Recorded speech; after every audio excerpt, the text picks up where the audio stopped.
Channel. இன்னைக்கு நம்ம சேனல்ல நான் ஷேர் பண்ணியிருக்கிற 8 டிப்ஸுமே ரொம்ப யூஸ்ஃபுல்லா இருக்கும். கண்டிப்பா வீடியோ வந்து உங்களுக்கு ரொம்பவே பயனுள்ளதா இருக்கும். வீடியோ வந்து ஸ்கிப் பண்ணாம பாருங்க. ஃபர்ஸ்ட் டிப் என்ன அப்படின்னு பார்த்தீங்கன்னா, இந்த மாதிரி பாக்ஸ் வந்து நம்ம ஃப்ரூட்ஸ் எல்லாம் வாங்கும்போது அது பேக் பண்ணி குடுப்பாங்க. ஸோ அந்த மாதிரி இருக்கிற பாக்ஸை வந்து நம்ம தூக்கி போடாமல் அதை எப்படி நம்ம ரீயூஸ் பண்ணலான்னு பார்க்கலாம். இந்த மாதிரி வாட்டர் பாட்டில் மூடி எல்லாம் இருந்துச்சுன்னா எடுத்துக்கோங்க. அது வந்து பெஃபிகம் போட்டு இந்த மாதிரி நம்ம ஒட்டி எடுத்துகிட்டு வந்துடலாம். இது வந்து ஒரு 5 நிமிஷம் காய விட்டிங்கன்னா நல்லா காஞ்சு ஒட்டிக்கும். ஸோ இதில் வந்து நம்ம இப்போ முட்டை அரேஞ்ச் பண்ணி வைக்கலாம். இந்த மாதிரி முட்டை அரேஞ்ச் பண்ணி வைக்கிறதுனால முட்டை வந்து சீக்கிரத்தில் உடஞ்சும் போகாது. அதே சமயத்தில் நம்ம வெளியில் எங்கேயாச்சும் போகிறோம், அவுட்டிங்லாம் போகிறோம் அப்படின்னா அங்கே வந்து குக் பண்ணி சாப்பிட்ற மாதிரி இருந்ததுன்னா இந்த மாதிரி முட்டை வந்து அரேஞ்ச் பண்ணி எடுத்துகிட்டு போகலாம். அதே சமயத்தில் வீட்டில் வந்து முட்டை பாக்ஸ் இல்லாதவங்க கண்டிப்பாக இந்த மாதிரி முட்டை பாக்ஸ் வந்து ரெடி பண்ணி வச்சுக்கலாம். ட்ரை பண்ணி பாருங்கள். செகண்ட் டிப் என்ன அப்படின்னு பார்க்கலாம். இந்த மாதிரி பட்டு சாரீலாம் நம்ம வந்து எங்கேயாச்சும் ரொம்ப ரேராக ஏதாவது ஒரு கல்யாணம் அந்த மாதிரினா தான் நம்ம கட்டுவோம். ஸோ அந்த மாதிரி கட்டிட்டு வந்துட்டோம் அப்படின்னா அந்த சாரியை வந்து நம்ம நார்மலாக துணி துவைக்கிற மாதிரி எப்போவும் துவைக்கக்கூடாது. பட்டு புடவையை பொறுத்த வரைக்கும் நீங்கள் நார்மலாக துணி துவைக்கிற மாதிரி துவைச்சி போட்டிங்க அப்படின்னா அதில் இருக்கிற ஷைனிங் எல்லாமே வந்து போயிடும். ஸோ அந்த மாதிரி பண்ணாமல் நீங்கள் வந்து நார்மலாக இந்த மாதிரி ஒரு பக்கெட்டில் கொஞ்சமாக தண்ணி எடுத்திருக்கேன்னா அந்த பட்டு புடவையும் அந்த ப்ளவுஸும் வந்து ஊறுற அளவுக்கு வந்து கொஞ்சமாக தண்ணி எடுத்திருக்கேன். இந்த மாதிரி தண்ணியில் நல்லா அந்த சாரீ வந்து ஃபுல்லாக முங்குற அளவுக்கு நல்லா உள்ளே அமுக்கிட்டு கூடவே வந்து நம்ம இன்றைக்கி ஷாம்பு தான் யூஸ் பண்ண போகிறோம். ஸோ ஷாம்பு யூஸ் பண்ணி தான் நம்ம இன்றைக்கி இந்த பட்டு புடவை வந்து துவைக்க போகிறோம். நீங்கள் வீட்டில் வந்து யூஸ் பண்ணுற எந்த ஷாம்பாக இருந்தாலும் ஓகே தான். இந்த மாதிரி துவைச்சி நீங்கள் வந்து பட்டு புடவை வந்து ரெகுலராக யூஸ் பண்ண ஆரம்பிச்சிங்கன்னா உங்களுக்கு வந்து அந்த பட்டு புடவையோட ஷைனிங் வந்து போகவே போகாது. ரொம்ப நாளைக்கு சூப்பராக நம்ம வந்து பட்டு புடவையை மெயின்டைன் பண்ணலாம். பட்டுப்புடவை வந்து நல்ல வாசமாகவும் இருக்கும். ஷாம்பு வந்து நல்லா நுர வர்ற அளவுக்கு நல்லா ஃபுல்லாக வந்து கலந்து விட்டுருங்க. ஒரு 5 நிமிஷம் வரைக்கும் ஊறினா போதும். நம்ம நார்மலாக துணி துவைக்கிற மாதிரி நம்ம அந்த மாதிரிலாம் துவைக்க தேவையில்லை. சும்மா ஒரு 5 நிமிஷம் அந்த மாதிரி கையில் வந்து கசக்கி விட்டிங்கனாலே உங்களுக்கு வந்து பட்டுப்புடவையில் இருக்கிற அழுக்கு எல்லாமே போயிடும்.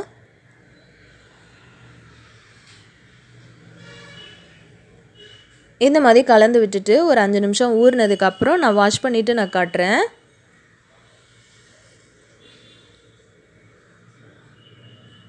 பாருங்கள், நான் வாஷ் பண்ணி போட்டுட்டேன். இப்போ வந்து பார்த்திங்கன்னா நல்லா வெயில் காஞ்சிட்ருக்கு. ஸோ நான் இந்த டைமில் போட்டிருக்கேன். ஆனால் புடவை வந்து பார்த்திங்கன்னா நம்ம திருப்பி தான் போடணும். அதாவது உல்ட்டாவாக தான் போடணும். மேல் பக்கம் வந்து உள் சைடு வர்ற மாதிரி போடணும். இந்த மாதிரி போட்டிங்க அப்படின்னா தான் அந்த பட்டு புடவையில் இருக்கிற ஷைனிங்கும் சரி அந்த பட்டு புடவையோட கலரும் வந்து மாறாமல் உங்களுக்கு நல்லாயிருக்கும். எந்த துணியாக இருந்தாலும் நம்ம வந்து துவைச்சி காய போடுறோம் அப்படின்னா அதை உள்பக்கமாக நம்ம திருப்பி போட்டுட்டோம் அப்படின்னா மேல் பக்கம் வந்து சீக்கிரம் டேமேஜ் ஆகாமல் இருக்கும். ட்ரை பண்ணி பாருங்கள். டிப் நம்பர் 3 என்ன அப்படின்னு பார்த்தீங்கன்னா, இந்த மாதிரி நம்ம தக்காளிலாம் வந்து வாங்கிட்டு வந்தோம் அப்படின்னா தக்காளி வந்து நம்ம எப்படி ரொம்ப நாளைக்கு கெட்டு போகாமல் ஸ்டோர் பண்ணுறது அப்படிங்கிறத நம்மளோட சேனல்லையே நிறைய வீடியோஸ் நம்ம வந்து ஷேர் பண்ணிட்டோம். ஆனால் இந்த டிப்பு வந்து அதுக்கான டிப்பு கிடையாது. இப்போ வந்து பார்த்திங்கன்னா மார்க்கெட்டில் தக்காளி வந்து இந்த மாதிரி தான் கிடைக்குது. நம்ம ரொம்ப நாளுக்கு முன்னாடி நல்ல பழுத்து அதாவது நாட்டு தக்காளி மாதிரி இருக்கும் பார்த்திங்களா, அந்த மாதிரி கிடைக்கிற மாதிரி இப்போ கிடைக்கிறதே கிடையாது. இந்த மாதிரி பார்த்திங்கன்னா மேல் பக்கம் ஃபுல்லாக இந்த மாதிரி காயாக தான் இருக்குது. நம்ம எத்தனை கடை ஏறி இறங்கினாலும் எல்லா இடத்துலையுமே இந்த மாதிரி தக்காளி தான் இருக்குது. ஸோ இதை வந்து நம்ம ஃப்ரிட்ஜிலையும் வைக்கக்கூடாது. ஏன்னா இன்னுமே உங்களுக்கு கல் மாதிரி ஆயிரும். ஸோ இதை வந்து நல்லா பழுக்க வைக்கிறதுக்காக நம்ம இந்த மாதிரி நான் இன்றைக்கி ஒரு பக்கெட் மூடி எடுத்திருக்கேன். நார்மலாக பிளேட் இருந்ததுன்னா கூட எடுத்துக்கோங்க. அதில் வந்து கொஞ்சமாக அரிசி சேர்த்துக்கோங்க. நீங்கள் எந்த அரிசி சேர்த்தாலும் ஓகே தான்.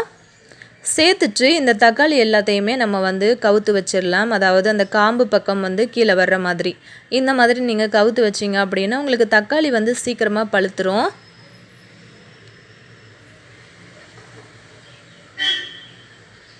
அப்படியே நீங்கள் வெளியில் வச்சுட்டிங்க அப்படின்னாலும் உங்களுக்கு ஒரு 2 நாள் 3 நாள் வந்து லேட் ஆகும். அதே சமயத்தில் நீங்கள் அந்த மாதிரி அரிசியில் வச்சிங்க அப்படின்னா அந்த 1 நாள் 2 நாள் முன்னாடியே உங்களுக்கு பழுத்து தக்காளி வந்துடும். ஸோ இந்த மாதிரியே செஞ்சுட்டு நீங்கள் வந்து யூஸ் பண்ணி பாருங்கள். ஆனால் கண்டிப்பாக நீங்கள் வந்து ஃப்ரிட்ஜில் வைக்கவே கூடாது. தக்காளி வந்து இப்போ இருக்கிற மாதிரி இல்லாமல் இன்னுமே கல் மாதிரி ஆகிடும். ஸோ ட்ரை பண்ணி பாருங்கள். டிப் நம்பர் 4 என்ன அப்படின்னு பார்த்துடலாம். இந்த மாதிரி ஸ்டோன்ஸ் எல்லாம் வச்ச மாதிரி நம்ம செப்பல்லாம் வாங்கணும் அப்படின்னா இதை வந்து ரொம்ப நாளைக்கு எப்படி மெயின்டைன் பண்ணுறது அப்படிங்கிறத நான் வந்து ஆல்ரெடி ஒரு வீடியோவில் ஷேர் பண்ணியிருக்கேன். ஸோ அந்த வீடியோ உங்களுக்கு வேணும் அப்படின்னா டிஸ்கிரிப்ஷனில் லிங்க் தரேன், நீங்கள் அதை வந்து செக் பண்ணி பார்த்துக்கோங்க. இப்போ நம்ம என்ன பண்ண போகிறோம் அப்படின்னா, இந்த ஸ்டோன் வந்து கீழே வந்து சீக்கிரத்தில் விழாமல் இருக்கிறதுக்கு நம்ம என்ன பண்ணலாம் அப்படிங்கிறது தான் ஷேர் பண்ணியிருக்கேன். இந்த மாதிரி நெயில் பாலிஷ் இருந்துச்சு அப்படின்னா எடுத்துக்கோங்க. ஸோ நெயில் பாலிஷ் வந்து கலராக இருக்கக்கூடாது. நான் இன்றைக்கி எடுத்துருக்கிறது வந்து பார்த்திங்கன்னா இந்த மாதிரி ஒரு தண்ணி கலர், அதாவது சில்வர் கலர் கூட இல்லை, கொஞ்சம் வந்து தண்ணி கலர் மாதிரி இருக்கும் பாருங்கள். நெயிலில் வச்சா கூட உங்களுக்கு தெரியாது. ஸோ வந்து கலரே இல்லாத மாதிரி இந்த மாதிரி வாங்கி எடுத்துக்கோங்க. இதை வந்து நம்ம என்ன பண்ண போகிறோம் அப்படின்னா, அந்த ஸ்டோன் மேலே ஃபுல்லாகவே நம்ம வந்து அப்ளை பண்ண போகிறோம். இந்த மாதிரி நீங்கள் அப்ளை பண்ணுறதுனால உங்களோட செப்பல் வந்து நல்ல ஷைனிங்காக புதுசு மாதிரி இருக்கும். அதே சமயத்தில் உங்களோட செப்பலில் இருக்கிற அந்த கல் எதுவுமே ஒன்று கூட கீழே கொட்டவே கொட்டாது. பாருங்கள், நான் வந்து ஃபுல்லாக அடிச்சிட்டேன். பாருங்கள், நல்லா ஜொலிக்குது.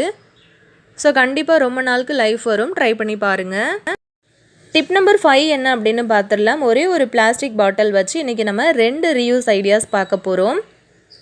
ரொம்ப ரொம்ப யூஸ்ஃபுல்லாக இருக்கும். கண்டிப்பாக வந்து நீங்களும் வீட்டில் ட்ரை பண்ணி பாருங்கள். இந்த மாதிரி ஒரு மார்க்கர் வச்சு நான் அந்த மாதிரி வரைஞ்சி எடுத்துக்கிறேன். இந்த மாதிரி வரைஞ்சதுக்கு அப்புறமா நம்ம இதை வந்து கட் பண்ணி எடுத்துக்க போகிறோம். சின்னதாக ஒரு கத்தி எடுத்துக்கோங்க. அந்த கத்தியை வந்து அடுப்பில் காமிச்சு இந்த நான் எப்படி வரைகிறேனோ அந்த மாதிரி வரைஞ்சிட்டு நான் வந்து கட் பண்ணி எடுத்துருக்கிற ஷேப்பில் நீங்களும் வந்து கட் பண்ணி எடுத்துக்கோங்க. பாருங்கள், நான் ஒன் சைடு வந்து இந்த மாதிரி கட் பண்ணிவிட்டு வந்துட்டேன். இப்போ கீழ் பக்கத்தை வந்து கட் பண்ணிக்க போகிறோம். பாருங்கள், இந்த மாதிரி நான் கட் பண்ணிவிட்டு வந்துட்டேன். ஸோ நம்ம இதை வந்து எதுக்கு யூஸ் பண்ண போகிறோம் அப்படின்னு பார்த்திங்கன்னா, ரொம்ப சூப்பரான ஒரு ஃபனலாக தான் நம்ம வந்து யூஸ் பண்ண போகிறோம். அதுக்கு முன்னாடி இந்த மூடியை நம்ம என்ன பண்ணலாம் அப்படின்னு பார்த்திங்கன்னா, இந்த மாதிரி லைட்டாக நெருப்பில் வந்து காட்டிக்கோங்க. ரொம்பவும் வந்து உருக விட்டுறக்கூடாது. சும்மா லைட்டாக வந்து மேலே மட்டும் இந்த மாதிரி நெருப்பில் வந்து காட்டிக்கோங்க. லைட்டாக அந்த பிளாஸ்டிக் வந்து உருகிற மாதிரி இருக்கும். அந்த டைமில் ஒரு பென்சில் எடுத்து இந்த மாதிரி லைட்டாக உள்ளே வந்து ப்ரெஸ் பண்ணி இந்த மாதிரி தள்ளுனீங்க அப்படின்னா மேலே வந்து பார்த்திங்கன்னா குட்டியாக ஒரு மூடி மாதிரி வந்துடும். அதாவது நம்ம ஆயிலெலாம் யூஸ் பண்ணுவோம் இல்லையா, அந்த மூடியோட ஷேப்பில் வந்து நமக்கு கிடைக்கும். பாருங்கள், சூப்பராக வந்து ரெடி ஆகிடுச்சு. இப்போ இதை வந்து மேலே ஒரு சிசர் வச்சு நம்ம கட் பண்ணிக்கலாம். எந்த அளவுக்கு நம்மளுக்கு ஹோல்ஸ் தேவையோ அந்த அளவுக்கு கட் பண்ணி எடுத்துக்கலாம்.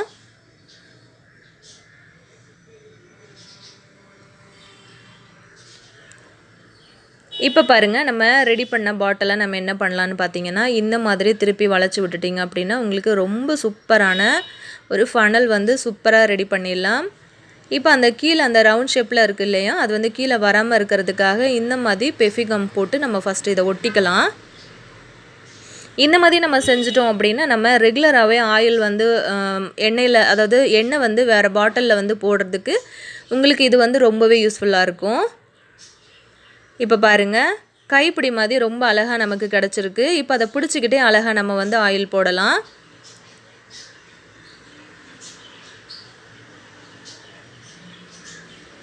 நம்ம இதை பிடிக்கிறதுக்கு தூக்கி எடுக்கிறதுக்கெலாம் ரொம்பவே நல்லாயிருக்கும். இப்போ அந்த மூடியையும் வந்து எடுத்துட்டு அதை வந்து இந்த மாதிரி ஆயில் பாட்டில், அதாவது ஆல்ரெடி இது வந்து விம் லிக்விட் பாட்டில் ரீயூஸ் ஐடியாலாம் நான் ஷேர் பண்ணியிருக்கேன் ஆயில் போடுறது பற்றி. ஸோ கண்டிப்பாக ட்ரை பண்ணி பாருங்கள். டிப் நம்பர் 7 என்ன அப்படின்னு பார்த்தீங்கன்னா, இந்த மாதிரி அடுப்பு வந்து இன்றைக்கி ரொம்பவே அழுக்காக இருக்குது. ஸோ இந்த அடுப்பை வந்து எப்படி நம்ம கழுவுறதுன்னு பார்க்கலாம். இந்த அடுப்பு கழுவுறதுக்கு பார்த்திங்கன்னா, நான் இன்றைக்கி ஒரே ஒரு பாக்கெட் ஷாம்பு மட்டும்தான் யூஸ் பண்ணியிருக்கேன். ஃபஸ்ட்டு வந்து தண்ணி இந்த மாதிரி ஸ்ப்ரே பண்ணிக்கோங்க. இந்த அழுக்கு எல்லாமே வந்து ஊறி வரணும். என்கிட்ட இருக்கிறது வந்து பார்த்திங்கன்னா பேண்டீன் ஷாம்பு தான், நான் அது இன்றைக்கி எடுத்திருக்கேன். ஸோ அது வந்து இந்த மாதிரி ஒரு டூத் ப்ரஷ் வச்சு எடுத்துக்கிட்டு இந்த மாதிரி வந்து தேய்ச்சி கொடுங்க. நம்ம தண்ணி வந்து ஸ்ப்ரே பண்ணதுனால அந்த அழுக்கெல்லாம் நல்லா ஊறி வந்திருக்கும். ஸோ மிச்சம் இருக்கிற ஷாம்பு வச்சு நல்லா அந்த மாதிரி நம்ம தேய்ச்சி விட்டுட்டோம் அப்படின்னா நம்மளுக்கு ஈஸியாக அந்த அழுக்கு எல்லாமே ஃபுல்லாக ரிமூவ் ஆகி வந்துடும். அடுப்பு வந்து பார்த்திங்கன்னா இன்ஸ்டண்ட்டாக ஒரு ஷைனிங் கிடைக்கும்.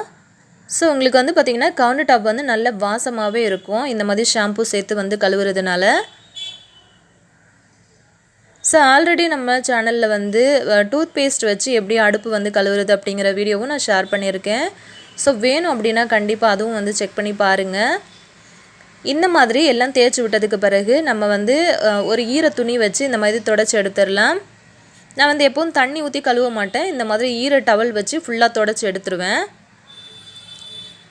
பாருங்கள், நம்ம தொடச்சதுக்கப்புறம் அடுப்பு வந்து எவ்வளோ ஷைனிங்காக நல்ல பளபளன்னு இருக்குது பாருங்கள்.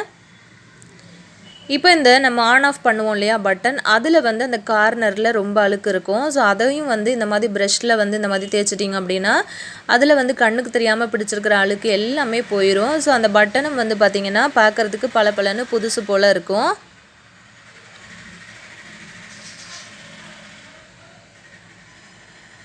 அடுப்பு வந்து ரொம்ப அழுக்காயிருச்சு அப்படின்னா நம்ம அடிக்கடி இந்த மாதிரி வாஷ் பண்ணி தொடச்சி வச்சிடலாம். பாருங்கள் ஃபுல்லாக வந்து முடிச்சாச்சு. ஸோ அடுப்பு வந்து பார்க்க ரொம்ப அழகாக ரொம்ப பளபளன்னு இருக்குது புதுசு போல்.